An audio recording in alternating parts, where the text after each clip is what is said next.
ನಮಸ್ಕಾರ. ವಿಶೇಷ ಚರ್ಚಾ ಕಾರ್ಯಕ್ರಮಕ್ಕೆ ತಮಗೆಲ್ಲ ಆತ್ಮೀಯವಾದ ಸ್ವಾಗತ. ನಾನು ಶಶಿಧರ್ ಭಟ್. ನನ್ನ ಜೊತೆ ಇದ್ದಾರೆ ಭಾರತೀಯ ಬೌದ್ಧಿಸ್ಟ್ ಅಸೋಸಿಯೇಷನ್ ಏನಿದೆ ಅದರ ದರ್ಶನ್ ಶೇಖರ್ ಅವರು. Sir, welcome to the show. ನಮಸ್ಕಾರ ಸರ್.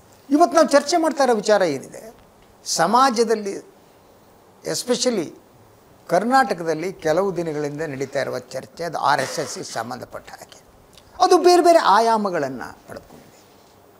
RSS ದೇಶಭಕ್ತ ಸಂಸ್ಥೆಯ ಅಲ್ವಾ? ಅದನ್ನು ದೇಶಭಕ್ತ ಸಂಸ್ಥೆ ಅಂತ ಪರಿಗಣಿಸಬಹುದಾ, ಪರಿಗಣಿಸಲ್ವಾ? ಸತ್ಯ ಏನು? ಯಾಕೆಂದರೆ ಸತ್ಯದ ಮೇಲೆ ಭ್ರಮೆಯ ಒಂದು ಕವಚವನ್ನು ತೋರಿಸಲಾಗಿದೆ ಅಂತ ಅದ್ರ ಬಗ್ಗೆ ನಾವು ಚರ್ಚೆ ಮಾಡ್ತಾ ಇದ್ದೀವಿ. ಅಲ್ಟಿಮೇಟ್ಲಿ ಏನು ಗೊತ್ತಾ, ಸತ್ಯ ಅನ್ನೋದು ಭಾಳ ಇಂಪಾರ್ಟೆಂಟ್ ಅದು. ಎಸ್ ದರ್ಶನ್, ಈಗ ಚರ್ಚೆ ನಡೀತಾ ಇದೆ, ನಿಮ್ಗೆ ಗೊತ್ತಿದೆ ಸಚಿವ ಖರ್ಗೆ ಅವರು ಬರೆದ ಪತ್ರದ ನಂತರ ಆದ ಬೆಳವಣಿಗೆಗಳು. So first question I want to know, ನಿಮ್ಮ ಪ್ರಕಾರ RSS ಅಂದರೆ ಏನದು? ನೋಡಿ, RSS ಅನ್ನೋದು ಒಂದು ಕಲ್ಚರಲ್ ಆರ್ಗನೈಸೇಷನ್ ಅಂತ ಹೇಳ್ತಾರೆ. ಕಲ್ಚರಲ್ ಆರ್ಗನೈಸೇಷನ್ ಇರೋದ್ರಿಂದ, ಆದರೆ ಅವ್ರ activities it is of a religious nature.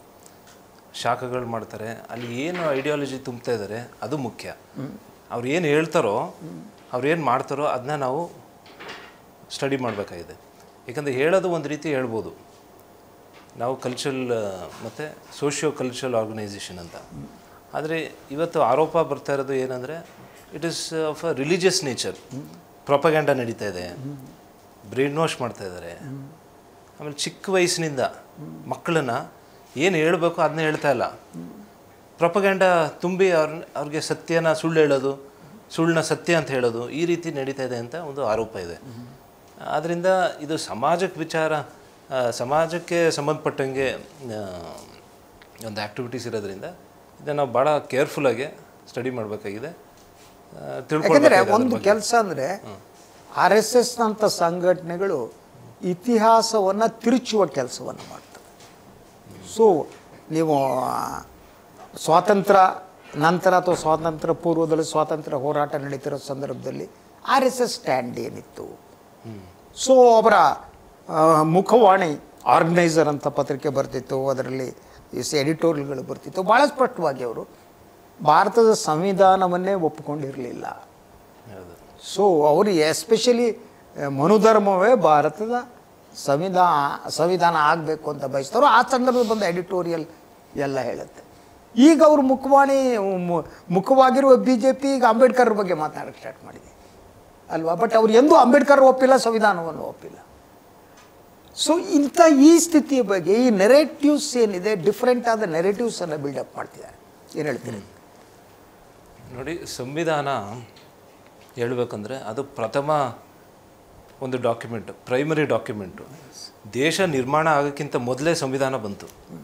ಅಂದರೆ ಸಂವಿಧಾನಕ್ಕೆ ಎಷ್ಟು ನಾವು ಇಂಪಾರ್ಟೆನ್ಸ್ ಕೊಡಬೇಕು ಅಂದರೆ, it is like a Bible ಇರ್ಬೋದು, ಕುರಾನ್ ಇರ್ಬೋದು. ಹೇಗೆ ರಿಲಿಜಿಯಸ್ ಟೆಕ್ಸ್ಟ್ಸ್ಗೆ ರಿಲಿಜಿಯಸ್ ಟೆಕ್ಸ್ಟ್ಸ್ ರಿಲಿಜನ್ಗೆ ಅಪ್ಲೈ ಆಗುತ್ತೋ, ಒಂದು ದೇಶಕ್ಕೆ ಸಂವಿಧಾನ ಅಷ್ಟೇ ಇಂಪಾರ್ಟೆಂಟು. ಸೊ ದೇಶ ನಿರ್ಮಾಣ ಆಗೋಕ್ಕಿಂತ ಮೊದಲೇ ಸಂವಿಧಾನ ನಮಗೆ ಒಂದು ರೀತಿ ಯಾವ ರೀತಿ ಒಂದು ದೇಶನ ನಡೆಸಬೇಕು ಅನ್ನೋದು ನಮಗೆ ಸಿಕ್ತು. ಇಸ್ನ್ ಇಟ್ ಸಫಿಷಿಯೆಂಟ್? ಸಂವಿಧಾನ ಅದು ಸಾಕಾಗಲ್ವಾ? ನೀವು ಅದನ್ನೇ ಅಷ್ಟು ಒಂದು ಯೋಚನೆ, ಬಾಬಾ ಸಾಹೇಬ್ರು ಇರ್ಬೋದು, ಕಾನ್ಸ್ಟಿಟ್ಯೂಂಟ್ ಅಸೆಂಬ್ಲಿ ಇರ್ಬೋದು, ಅವರೆಲ್ಲ ಸೇರಿ ಒಂದು ಶ್ರಮದಿಂದ ಒಂದು ದೇಶ, ಅಂದರೆ ಎಷ್ಟು ಡಿಫ್ರೆನ್ಸಸ್ ಇದೆ ಈ ದೇಶದಲ್ಲಿ, ಎಷ್ಟು ರಿಲಿಜಿಯಸ್ ಡಿನಾಮಿನೇಷನ್ಸ್ ಇದೆ, ಎಷ್ಟು ಜಾತಿಗಳಿದೆ, ಇದೆಲ್ಲ ಡಿಫ್ರೆನ್ಸಸ್ನ ಅವರು ಅಕೌಂಟ್ಗೆ ತಗೊಂಡು ಒಂದು ಸಂವಿಧಾನ ಅಪ್ಲೈ ಆಗೋಂಥದ್ದು, ಒಳ್ಳೆ ರಿಸಲ್ಟ್ ಕೊಡೋಂಥ ಸಂವಿಧಾನ ಈ ದೇಶಕ್ಕೆ ಕೊಟ್ಟು ಅವ್ರು ಅದನ್ನ ಒಪ್ಕೊಂಡಿಲ್ಲ ಅಂದರೆ ನೀವು ಯೋಚನೆ ಮಾಡಿ ಯಾವ ರೀತಿ ಅವ್ರ ಯೋಚನೆ ಇರ್ಬೋದು. ಮನುಸ್ಮೃತಿ ಭಾಳ ಸ್ಪಷ್ಟವಾಗಿ ಅವರು ಈ ದೇಶವನ್ನು ಹಿಂದೂ ರಾಷ್ಟ್ರವನ್ನಾಗಿ ಮಾಡಬೇಕು ಅಂತ ಹೊರಡ್ತಿದ್ದಾರೆ. ಈ ಹಿಂದೂ ರಾಷ್ಟ್ರ ಅನ್ನುವ ಪರಿಕಲ್ಪನೆಯೇ ನಮ್ಮ ಸಂವಿಧಾನಕ್ಕೆ ವಿರುದ್ಧವಾದ್ದು. ನಮ್ಮ ಸಂವಿಧಾನ ಭಾಳ ಸ್ಪಷ್ಟವಾಗಿ ಈ ದೇಶವನ್ನು ಜಾತ್ಯತೀತ ಧರ್ಮ ನಿರಪೇಕ್ಷ ರಾಷ್ಟ್ರವನ್ನಾಗಿ ರೂಪಿಸಿದ್ದು. It's against. ನೀವು ಹಿಂದೂ ರಾಷ್ಟ್ರ ಅಂದ ತಕ್ಷಣ you are going against Indian constitution. ಇವಾಗ ಹಿಂದೂ ರಾಷ್ಟ್ರ ಅನ್ನೋದು ಏನು ಫಸ್ಟ್ ಡಿಫೈನ್ ಮಾಡಲಿ, ಯಾಕಂದರೆ ನಿಜವಾಗ್ಲೂ ಅದು ಕ್ಲಾರಿಟಿ ಕೊಟ್ಟಿಲ್ಲ. ಏನು ಹಿಂದೂ ರಾಷ್ಟ್ರ ಅಂದರೆ ಏನು? ವಾಟ್ ಡಸ್ ಇಟ್ ಎಂಟೇಲ್, ಯಾರನ್ನ ಸೇರಿಸಿದ್ದೀರಿ, ಯಾರನ್ನ ಎಕ್ಸ್ಕ್ಲೂಡ್ ಮಾಡಿದ್ದೀರಿ. ಯಾಕಂದ್ರೆ ನಿಮ್ಮ ಆ್ಯಕ್ಷನ್ಸ್ನಲ್ಲಿ ಒಂದು ರಿಲಿಜಿಯಸ್ ಡಿನಾಮಿನೇಷನ್ನ ಸೇರಿಸ್ಕೊಳ್ತೀರಿ, ಇನ್ನೊಂದು ರಿಲಿಜಿಯಸ್ ಡಿನಾಮಿನೇಷನ್ನ ನೀವು ಆಚೆ ತಳ್ತೀರಿ. ಇದು ಹೇಗೆ ಇದು? ಇದನ್ನ ಫಸ್ಟು ಅವರು ಕ್ಲಾರಿಫೈ ಮಾಡಿ. ಅವ್ರ ಹಿಡನ್ ಎಜೆಂಡಾ ಅಂದರೆ ಮನುವಾದದ ಅನುಷ್ಠಾನ. ಅಂದರೆ ಆ ಇಡೀ ಮನುವಾದದ ಮೂಲ ಅಂದರೆ ಶ್ರೇಷ್ಠತೆಯ ಕಲ್ಪನೆ. ಸಮಾಜದಲ್ಲಿ ಇಂಥವ್ರು ಶ್ರೇಷ್ಠರು, ಇಂಥವ್ರು 2, ಇಂಥವ್ರು 3, ಇಂಥವ್ರು ಕನಿಷ್ಠರು. ಶ್ರೇಷ್ಠತೆ ಮತ್ತು ಕನಿಷ್ಠ ಅನ್ನೋದಿದೆಯಲ್ಲ, ಆ ಪರಿಕಲ್ಪನೆ ಇದೆ, ಅದೇ ಮನುವಾದ. ಸೊ ಬ್ರಾಹ್ಮಣ್ಯ ಅಥವಾ ಬ್ರಾಹ್ಮಣವಾದವನ್ನು ಅನುಷ್ಠಾನಗೊಳಿಸೋದೇ ಮನುವಾದ ಅಲ್ವಾ? So that RSS is propagating that. So ಅವರು RSSನ ಇದರಲ್ಲಿ ಎಂದೂ ಕೂಡ ಬ್ರಾಹ್ಮಣರು ಬಿಟ್ಟು ಬೇರೆಯವರು ಸರಸಂಘ ಚಾಲಕರಾಗಲ್ಲ. It itself shows. ಮಹಿಳೆಯರಿಗಲ್ಲಿ ಅವಕಾಶ ಇಲ್ಲ. ಸೊ ಒಟ್ಟಾರೆ ಅವರ ಆಲೋಚನಾ ಕ್ರಮ ಏನಿದೆ ಅದನ್ನು ನಮ್ಮನ್ನು 4,000 ಸಾವಿರ ವರ್ಷಗಳ ಹಿಂದಕ್ಕೆ ತೆಗೆದುಕೊಂಡು ಹೋಗ್ತಾ ಇರೋದು. ಈ ಶ್ರೇಷ್ಠತೆ ಅನ್ನೋದು ಇವಾಗ ನಮಗೆ ಥ್ರೂ ಎಕ್ಸಾಂಪಲ್ ಬಾಬಾ ಸಾಹೇಬ್ ಅಂಬೇಡ್ಕರ್ ಇರ್ಬೋದು. ಅವ್ರಿಗೆ ಯಾವ ಬ್ಯಾಕ್ಗ್ರೌಂಡಿಂದ ಬಂದಿದ್ದಾರೆ, ಅವ್ರು ಡಿಸ್ಪ್ರೂವ್ ಮಾಡಿಲ್ವಾ? ಬಾಬಾ ಸಾಹೇಬ್ ಅಂಬೇಡ್ಕರು ಒಬ್ಬ ಅನ್ಟಚಬಲ್ ಕಮ್ಯುನಿಟಿಯಿಂದ ಬಂದು ಇವತ್ತು ಒಂದು ರಾಷ್ಟ್ರಕ್ಕೆ ಒಂದು ಸಂವಿಧಾನನ ಅವರು ಕೊಟ್ಟಿದ್ದಾರೆ ಅಂತ ಹೇಳಿದ್ರೆ ಅವ್ರಿಗೆ ಯಾರಿಗಿಂತ ಕಮ್ಮಿ? ನೀವು ಹೇಗೆ ಅವ್ರನ್ನ ಅನ್ಟಚಬಲ್ ಕಮ್ಯುನಿಟಿ ಇಲ್ಲ ಈ ಒಂದು ಶ್ರೇಷ್ಠ ವರ್ಗದಿಂದ ಕಮ್ಮಿ ಅಂತ ಹೇಳ್ತೀರಿ? ಪ್ರೂವ್ ಆಯ್ತಲ್ಲ.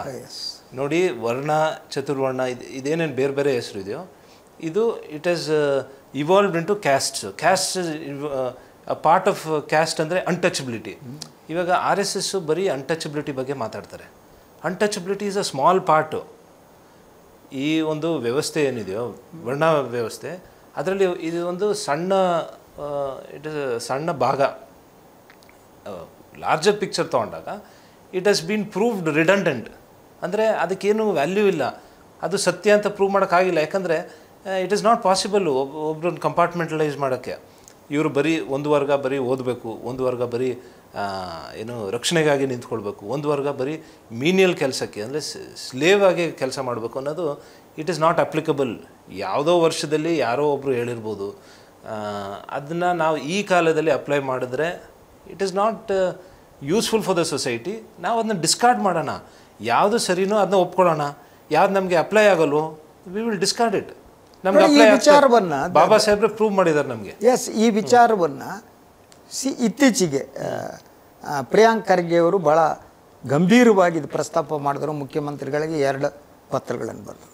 ಇದು ಆದಮೇಲೆ ಬಂದ ಪ್ರತಿಕ್ರಿಯೆಗಳೇನಿವೆ ಬೇರೆ ಬೇರೆ ವಲಯದಿಂದ. ಈ ಓವರಾಲ್ ಈ ಎಪಿಸೋಡ್ ಅಂದರೆ ಈ ಎಪಿಸೋಡ್ ಬಗ್ಗೆ ನಿಮ್ಮ ರಿಯಾಕ್ಷನ್ ಏನು? ಪ್ರಿಯಾಂಕ್ ಖರ್ಗೆ ಅವರು in his capacity as a representative of the people ಒಂದು ಒಳ್ಳೆಯ ನಿರ್ಧಾರ ತೊಗೊಂಡಿದ್ದಾರೆ. ಯಾಕಂದರೆ ಅವರು ಹೇಳೋದು ಭಾಳ ಸಿಂಪಲ್ಲು. ನೋಡಿ, ಪಬ್ಲಿಕ್ ಸ್ಪೇಸಸ್ನಲ್ಲಿ ಅದನ್ನ ಈ ಒಂದು ಆ್ಯಕ್ಟಿವಿಟೀಸ್ಗೆ ಉಪಯೋಗಿಸ್ಕೊಳ್ಬಾರ್ದು ಅಂತ ಸ್ಪಷ್ಟವಾಗಿ ಹೇಳಿದ್ದಾರೆ, which is a valid argument. ಇವಾಗ ಮುಂದೆ ಒಂದು ದೊಡ್ಡ ಮೆರವಣಿಗೆ ಆಗ್ತಾ ಇರುತ್ತೆ, ಇಲ್ಲ ದೊಡ್ಡ ಒಂದು ಮಾರ್ಚ್ ಆಗುತ್ತೆ ಅಂತ ತಿಳ್ಕೊಳ್ಳಿ. ಯಾರೋ ಒಬ್ಬರು ಒಂದು ಅಟ್ಯಾಕ್ ಆಗುತ್ತೆ, ಯಾವುದೋ ಒಂದು ದಾಳಿ ಆಗುತ್ತೆ, ಯಾರನ್ನ ನೀವು ರೆಸ್ಪಾನ್ಸಿಬಲ್ ಹೋಲ್ಡ್ ಮಾಡ್ತೀರಿ? RSS is not a registered organisation. ಇದಕ್ಕೆ ಏನೂ ಒಂದು ರೂಟ್ ಇಲ್ಲ. ಹೇಗೆ ಯಾರನ್ನೇನು ಲಿಂಕ್ ಮಾಡ್ತೀರಿ, ಯಾರ ಮೇಲೆ ಕ್ರಮ ತೊಗೊಳ್ತೀರಿ? ಅಂಥದ್ರಲ್ಲಿ ಇದನ್ನ ಬ್ಯಾನ್ ಮಾಡೋದ್ರಲ್ಲಿ ಹಿ ಈಸ್ ಜಸ್ಟಿಫೈಡ್. ಆ್ಯಂಡ್ ಇದು ಬರೀ RSS ಮಾತ್ರ ನಾವು ಅಪ್ಲೈ ಮಾಡಬಾರ್ದು, for that matter any organisation. ಹಂಗೆ ನೋಡಿದ್ರೆ ಬ್ಯಾನ್ ಅಲ್ಲ ಇದು. ಅಂದರೆ ನೀವು ಯಾವುದೇ ಇಂಥ ಪಥಸಂಚಲನದ ರೀತಿ ಅದು ಏನೇನು ಸಂಚಲನಗಳನ್ನ ಮಾಡ್ತೀರಿ, ಬಿಫೋರ್ ದ್ಯಾಟ್ ನೀವು ಅಡ್ಮಿನಿಸ್ಟ್ರೇಷನ್ ಏನಿದೆ ಅದರಿಂದ ಒಂದು ಅಪ್ರೂವಲ್ ತಗೋಬೇಕು. ಹೌದು. ಸೊ ನೀವು ಒಂದು ಒಪ್ಪಿಗೆ ತೆಗೆದುಕೊಂಡು ಮಾಡಿ ಅಂತ. ಏನು ತಪ್ಪಿಲ್ವಲ್ಲ ಅದರಲ್ಲಿ? ಆದರೆ ಅದನ್ನು ಬ್ಯಾನ್ ಅನ್ನುವಷ್ಟು ಇಡೀ ಈ ಘಟನೆ ಬೆಳೆದ ರೀತಿ ಏನಿದೆ ಅದು ಆಘಾತಕಾರಿಯಾದದ್ದು ಅಂತ. ಅದು ಬೆಳೆದಂತ ಬಂದ ಪ್ರತಿಕ್ರಿಯೆಗಳು, ಬೇರೆ ಬೇರೆ ವಲಯದಿಂದ ಬಂದ ಪ್ರತಿಕ್ರಿಯೆಗಳು. ಈಗ ಹೈದರಾಬಾದ್ ಕರ್ನಾಟಕ ಪ್ರದೇಶದಲ್ಲಿ ನಡೀತಾ ಇರೋಂಥ ಬೆಳವಣಿಗೆಗಳು, ಚಿತ್ತಾಪುರದಲ್ಲಿ ಎಸ್ಪೆಷಲಿ ಯುಟೆ. ಸೊ ಈಗ ಭೀಮ್ ಆರ್ಮಿ ಅವ್ರು ಯಾರೋ ಬಂದು ಅವರು ಮಾಡೋಕ್ಕೆ ರೆಡಿ ಆದರು. ಆದರೆ ಇದಕ್ಕೆ ಈಗ ಅನುಮತಿ ನೀಡಲಾಗಿದೆ. ಅದಕ್ಕೆ ನಿಮ್ಮ reaction I want to know. ಈಗೇನು ಇವರ RSSನ ಮಾರ್ಚಿಗೆ ಅನುಮತಿ ನೀಡಲಾಗಿದೆ. ಆದರೆ ಶಾಕಿಂಗ್ ಅಂದರೆ ಅವ್ರು ಲಾಠಿ ಯಾಕೆ ಹಿಡ್ಕೋಬೇಕು? ಲಾಠಿ ಇಲ್ಲದೆ ಅನುಮತಿ ಕೊಡ್ಬೋದಾಗಿತ್ತಲ್ವ? That is a mystery. ಅವರು ಕ್ಲಾರಿಫೈ ಮಾಡ್ಬೇಕು ಅದನ್ನ. ಲಾಠಿ ಯಾಕೆ ಬೇಕು? ರಾಷ್ಟ್ರ ಕಟ್ಟಬೇಕು ಅಂದರೆ ನೀವು ಲಾಠಿ ಇಟ್ಕೊಂಡು ಯಾಕೆ ಓಡಾಡ್ತಾಯಿದ್ರಿ? ಯಾರನ್ನ ಡಿಸಿಪ್ಲಿನ್ ಮಾಡೋಕ್ಕೆ, ಯಾರಿಗೆ ಹೊಡಿಯೋಕ್ಕೆ? ಏನು ನಮ್ಗೆ ಅರ್ಥ ಆಗಿಲ್ವಲ್ಲ. ಇವಾಗ ನೀವು ಪೀಸ್ಫುಲ್ ಮಾರ್ಚ್ ಮಾಡಿದ್ರೆ ರಾಷ್ಟ್ರವಾದ ಆಯಿತು, ವಿ ಅಕ್ಸೆಪ್ಟು. ನೀವು ರಾಷ್ಟ್ರನ ಕಟ್ಟಬೇಕು, ಯೂನಿಟಿ ಬೆಳೆಸಬೇಕು ಅನ್ನೋದು it is a well and understood acceptable concept. ಆದರೆ ನೀವು ಲಾಠಿ ಇಟ್ಕೊಂಡು ಓಡಾಡಿಕೊಂಡು ಯಾವ ಸಂದೇಶ ಕೊಡೋಕ್ಕೆ ಪ್ರಯತ್ನ ಪಡ್ತಾ ಇದ್ದೀರಾ? ಅದು ಅವರೇ ಕ್ಲಾರಿಫೈ ಮಾಡಬೇಕು. ನಿಮ್ಗೇನು ಅನ್ಸುತ್ತೆ ಈ ಲಾಠಿ ತಿರ್ಸೋದು ಯಾಕೆ ಯಾಕಂದರೆ ಅವ್ರಿಗೆ ಲಾಠಿ ತಿರ್ಸೋದನ್ನು ಕಳಿಸಲಾಗುತ್ತೆ ಅಲ್ಲಿ.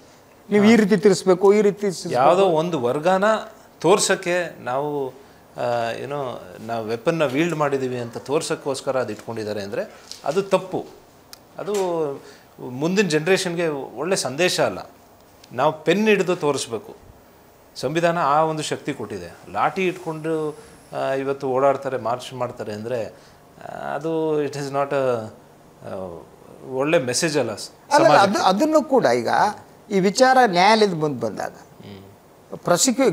ಗೌರ್ಮೆಂಟ್ ಏನಿದೆ, ಲಾಠಿ ಅಗತ್ಯ ಏನು ಅಂತ ಗೌರ್ಮೆಂಟ್ ಆದರೂ ಕೇಳಬೇಕಾಗಿತ್ತು.